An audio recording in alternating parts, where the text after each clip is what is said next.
Today on Cooking Crave, we're going to bring you some interesting recipes on what to do with your leftover turkey. That's all coming up on today's show.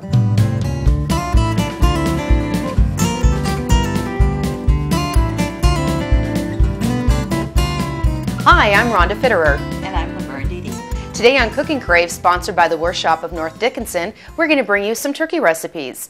Okay, let's get started, Mom. Okay, we have a recipe that we found in the Taste of Home cookbook that we've tried. It's called turkey enchiladas. Great recipe, and Taste of Home really usually has some very good tried and true recipes. If you find something like that in their cookbooks, they're usually really good. They are. So we're going to start. I'll bring my big saucepan over here, and we're going to start.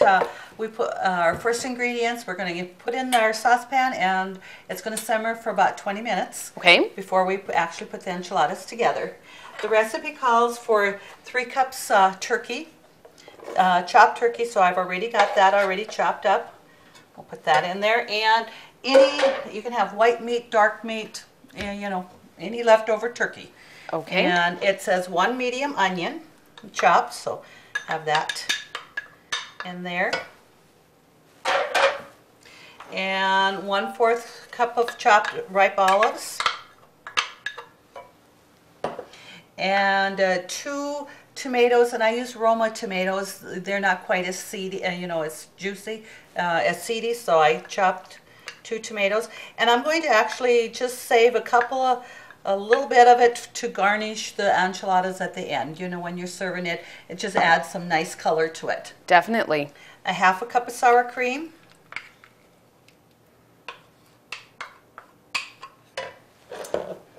And a can of, it says 1/2 cup of green chilies, and this can here that's just right at 1/2 cup. So we'll put that in there. So this is a really interesting take on probably a traditional, more Mexican with hamburger meat, but we're using turkey. That's right. And then it says just a 1/4 cup chopped cilantro. Okay. Fresh cilantro, so we did that. And then it says for a cup of long grain pre-cooked rice. So I just used some rice, my instant rice. Okay. And I just made up that. I put a cup in my water, and actually it looks like it probably equaled a little bit more than a cup when it was done, but that's going to be fine. Sure. And it says a teaspoon of cumin. And next, it calls for a cup of chicken broth. And rather than, I usually don't have the chicken broth in the cans too often on hand. I make my own. It's a lot cheaper, and you can do it. So I'm going to just take a cup of water and just add a tablespoon of your granulated chicken base flavor, or chicken bouillon cubes, whatever. It's a lot cheaper. So, well, and it's easy to add a little bit more too if you want a little bit additional flavor. Right, you can just do that. So I do that with my beef, or when it calls for beef broth or chicken broth or whatever. So we're going to just put that in here and stir that up. Now it looks pretty chunky here, which of course we want, because when you're putting it into your flour tortillas, you don't want it too juicy, to be running all over. So let's just get that blended, and then we're going to put it on the stove, and it's supposed to simmer about 20 minutes. Okay. And we just put that on like a medium heat? Right, fairly low, so it doesn't burn.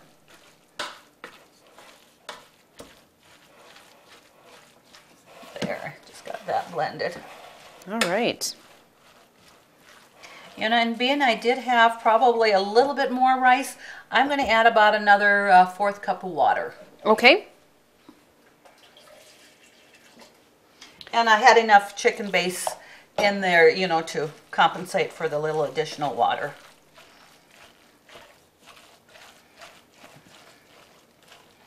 Okay, so we're going to bring that over here to the stove, and I'm actually going to switch my pots around here for the burners.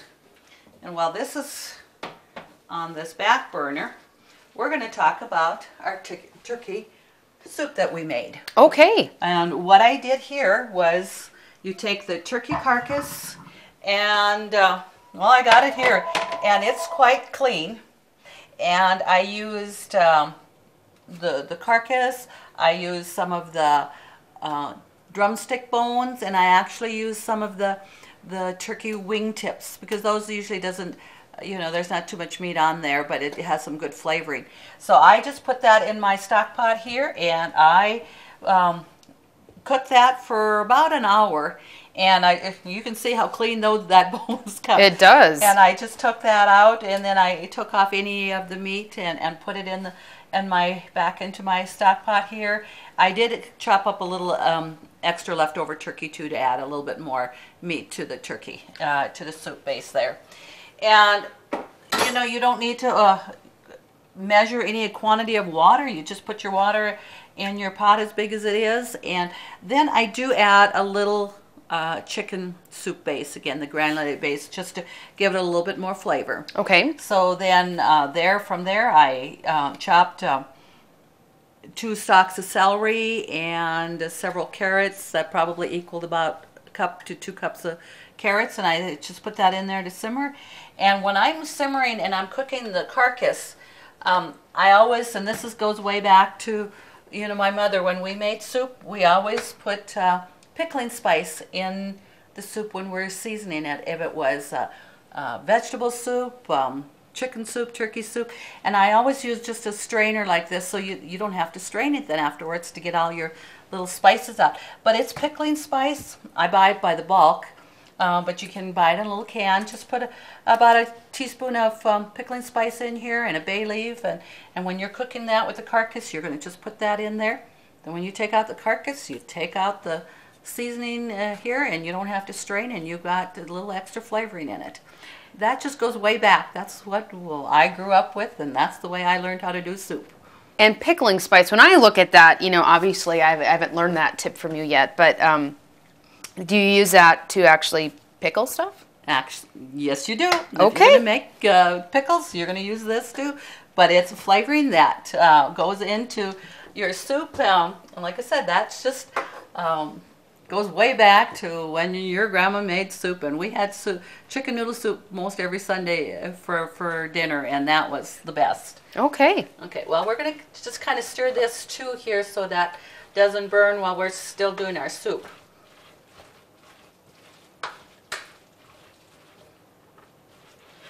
And I don't think soup I mean, probably people have it more in the wintertime because it's cold outside, it's a warm meal. But I like soup any time of the year. I can eat. You give me a good soup recipe and I'll make it anytime. I like soup no matter what kind it is. And what's so nice with this here, you can, it's versatile. I have a bag of noodles here that we're going to add. And this won't take very long because now these are the very fine egg noodles. Okay. But you can also use, you know, the little wider noodles. Say you wanted to make this more of a turkey gumbo soup.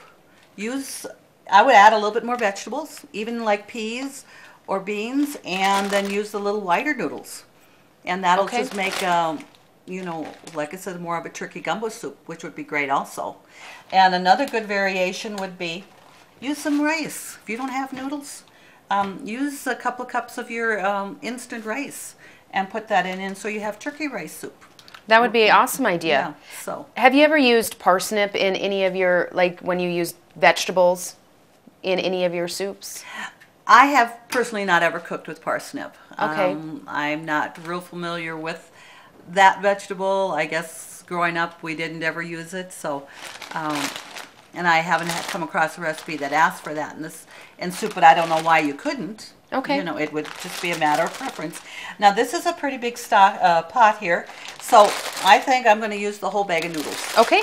That'll just, and this will not take very long at all for the noodles to get soft. So we'll just let that, but you can see I have that celery in there, and carrots and turkey. And the turkey. And after, with the pickling spices, and I also put a bay leaf in my little strainer here too. So bay leaf, and then you want to taste because, you know, now with the chicken stock, that has a fair amount of salt in it. So you Right. don't want to get it too salty. So I add maybe about a teaspoon of salt to this yet and a little bit of pepper. Okay. So that should be all the seasoning you need. And when you serve it, you know, if, you know, you like more, like Ron likes garlic salt. He adds a little garlic salt or a little seasoning salt, and, and it's good. So Definitely. so it's just leave that simmer here for about 5 minutes, and we should be about right with the soup Okay. and that. So that should serve. It's a big pot of soup. That's going to Yes. serve a lot. It will. Now, is this something, being you have made such a large quantity, that you could take part of it and freeze it? You can absolutely, it freezes well. But you know what I would do if you have more stock than you think you're going to need? Just freeze the stock, because once you put the noodles in it and you freeze, the noodles do get a little bit more mushier than what maybe Okay. you would like. So I would just freeze the stock base. Okay, so when you have the carrots and the celery and everything's cooked up, just freeze that. You can When you just- bring it back out, heat it up, and then add your noodles if you're going to freeze them. Right. Okay. Or if you wanted to, you know, maybe you're going to make noodles the first time. Maybe you want to do the rice the next time, or maybe a little lighter noodles. And like I said, make it a little bit more of that turkey gumbo soup. Maybe Perfect a little idea. bit. So let's just check our noodles here, guys. I think they're about soft. Yeah, they look good. That was about 10 minutes. So let's set that soup to the side. Okay. And leave that go there. And you can see, and with that whole bag of noodles in there, it does make it pretty thick, but that's just makes it a hearty soup. You like a lot of noodles, because no matter how many noodles you can have in a bowl, by the time you're done, the noodles are gone, and you still have some broth left to use. Yes. And dunk those crackers in. So our turkey enchilada mix here has simmered about 20 minutes. So we're going to take that off the burner, Okay. and we'll be able to bring that over here. And I'm going to get myself a hot plate to set that on so that we can use our cutting board to roll up the tortillas. So it asks, so we're going to put it in a 9x13 pan, and we're going to lightly grease that. Just Okay. spray that lightly. And it says about 8 to 10 flour tortillas. And we want about the medium size, so that when you put them in your casserole pan, you're going to be able to Put them in lengthwise here. lengthwise, and that'll be good. So, all right. It says to put about a half a cup of your turkey mix in here. And I wouldn't worry about measuring it. Looks like there's quite a bit. This might be a little bit more, but I think a person likes a more meatier one. So, and then we're going to put a spoonful of enchilada sauce in there. It's the green enchilada sauce. And we are using, it's a mild sauce Right. here. Yeah, and you can use whichever you like. And then we're going to put a little bit of cheese in there. It says about a tablespoon. So there, now with that can be just rolled up, and then you want to put this to the bottom. When you're rolling that, put your edge to the bottom so that it stays closed. Okay. So we can just continue with that, and while I put this in, you put the sauce on and the cheese. And then we put it in the oven for about, we're going to bake it covered about 30 minutes. Okay. I'm just going to put some aluminum foil on that. And then at the end, we take the aluminum foil off and just bake it for about 8 to 10 more minutes until the cheese is really bubbly. Okay. So just kind of tuck that in and just kind of roll them as tight as you can.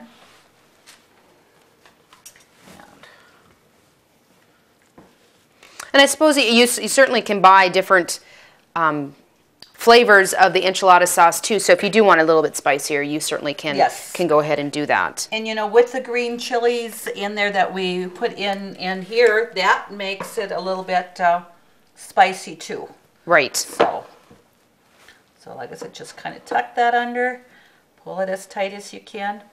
And I would have, you know, I have not ever tried it with corn tortillas, but I don't know why you couldn't. Sure. You know, if you like the flavoring of corn tortillas a little bit more, you know, try different things. You don't have to go strictly by a recipe. That's the way you find out new things and things that you may even like better. We're just going to pour all that on there. Okay. And then we can put the rest of the cheese on that.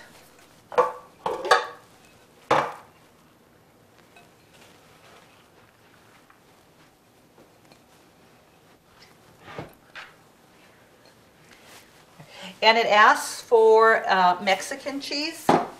And the difference, I mean, again, there you could use just regular cheddar cheese, or your Mexican cheese just is a combination of your Monterey Jack and cheddar cheese.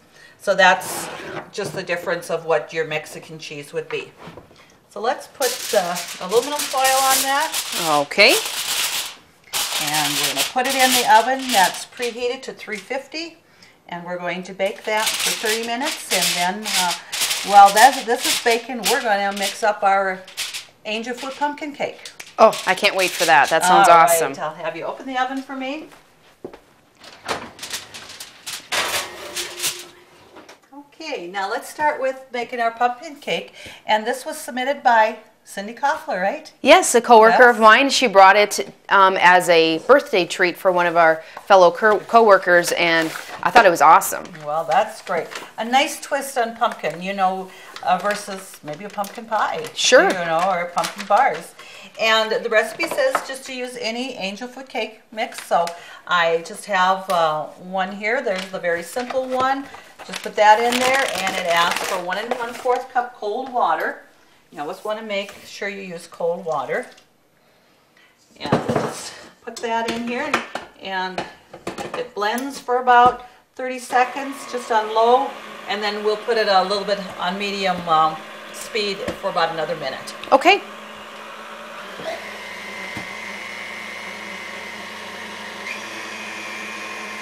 And I'm going to scrape the bowl a little bit because that angel food cake that mix is so light and powdery. Make sure we get it all blended up. I just think this is a great recipe because you just have so much food during the holiday season. If you're going to make this instead of that pumpkin pie, it is a lighter, and you're not intaking as many calories as you probably could with a regular pie. Yes, absolutely. So let's just have that on there, about medium, and just about a minute. Goes really quick. There's nothing. I mean, angel food cake is so easy to make. And you know, I've used the two-step angel food cake mixes too, and I actually really like those too. You have a little bit more consistency to the cake. Your one-step, they're really lighter and more, you know, more like air. Okay. And that. But this works. The one-step really works well with this because you're adding the pumpkin in it, and it's going to make it a little bit of more consistency to the cake. Sure. So.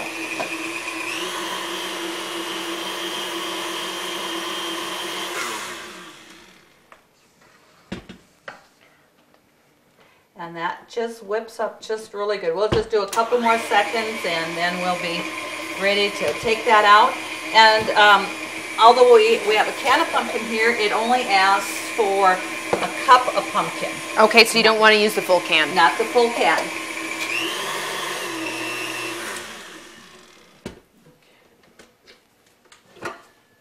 And we're actually not going to, it says just to fold in at the pumpkin.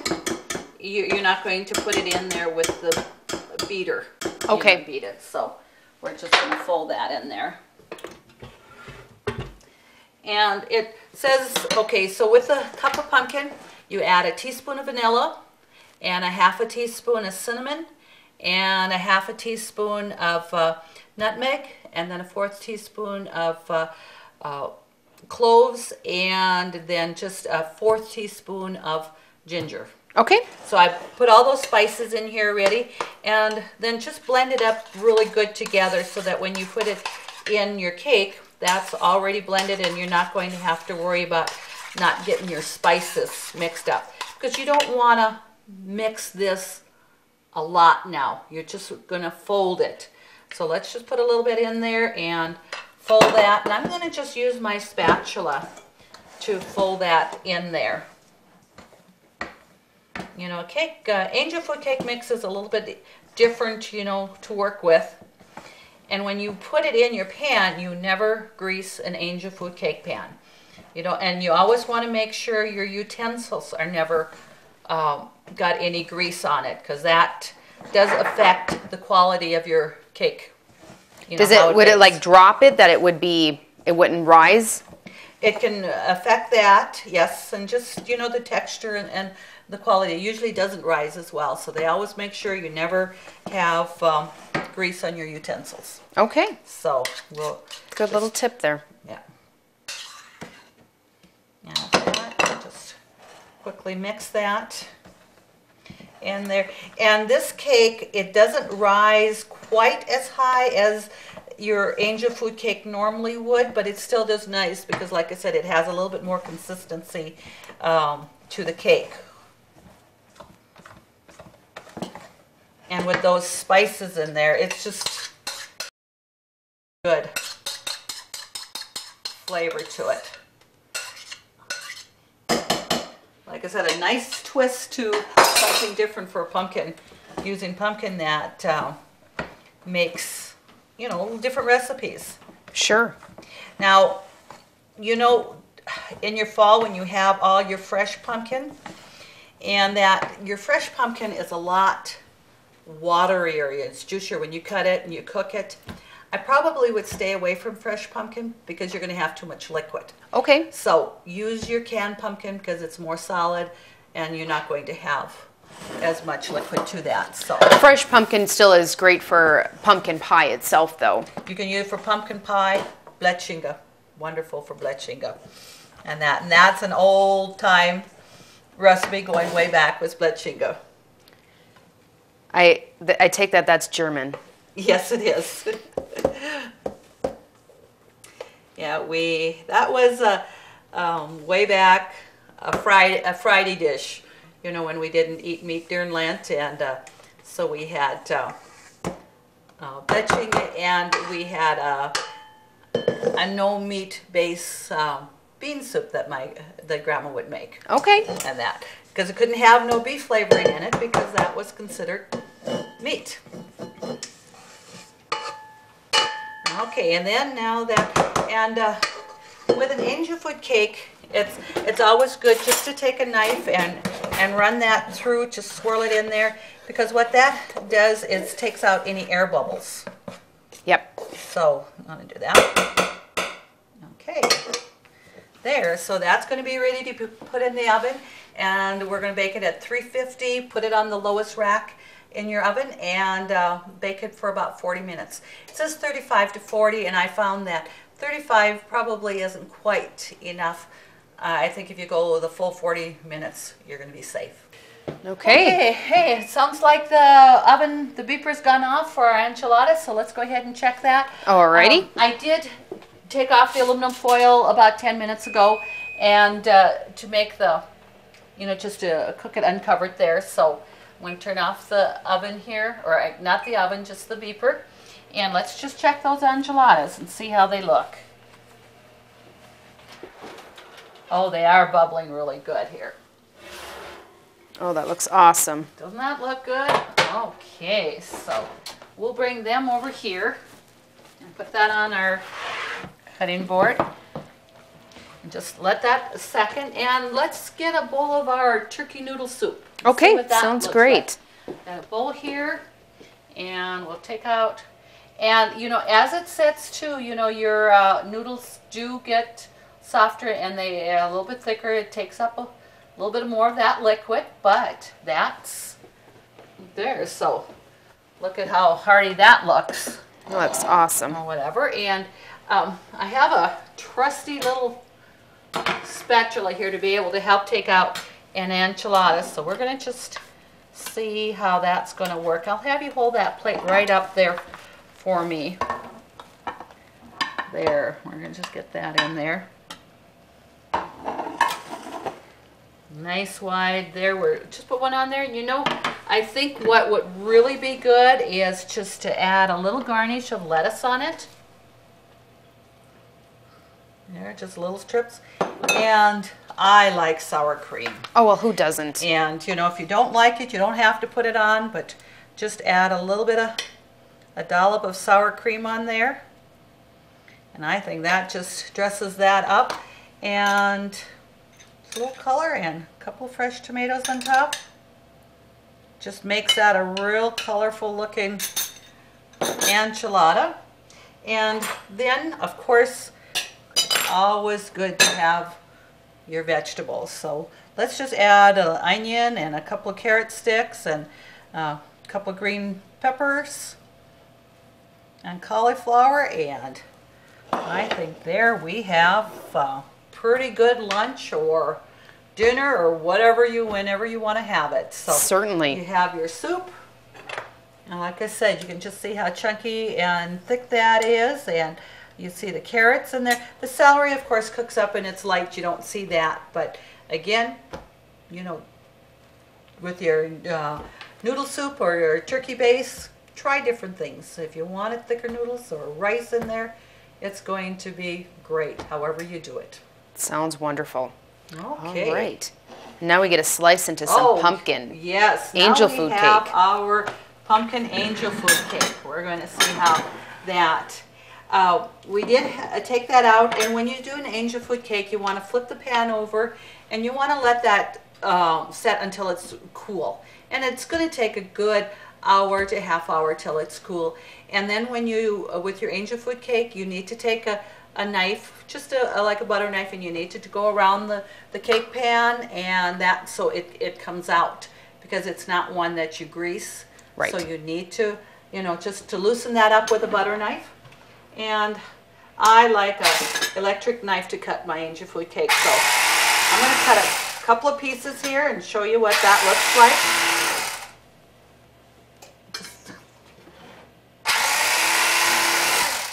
This is such an awesome cake. Yeah.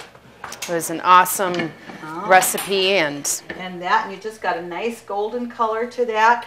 And like I say, it's a little bit heavier than what it would be if you didn't add the pumpkin, but it's just a great consistency. And now we can add some Cool Whip if you would like.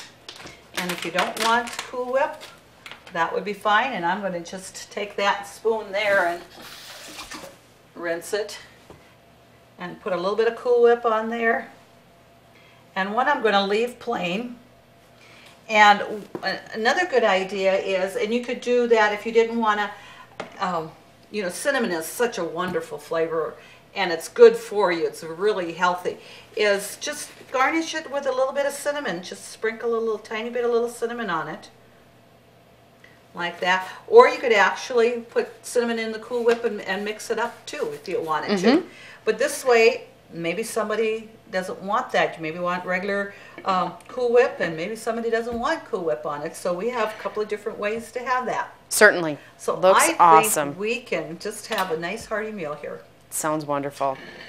And again, you can go to Consolidated's website, www.ctctel.com, to get these recipes. Again, we have a turkey enchilada, we have turkey noodle soup, and a pumpkin angel food cake. They're all awesome recipes, and please submit your recipes to our website as well so we can cook them for you. Thank you so much to the Workshop for being our sponsor, and see you next time on Cooking Crave.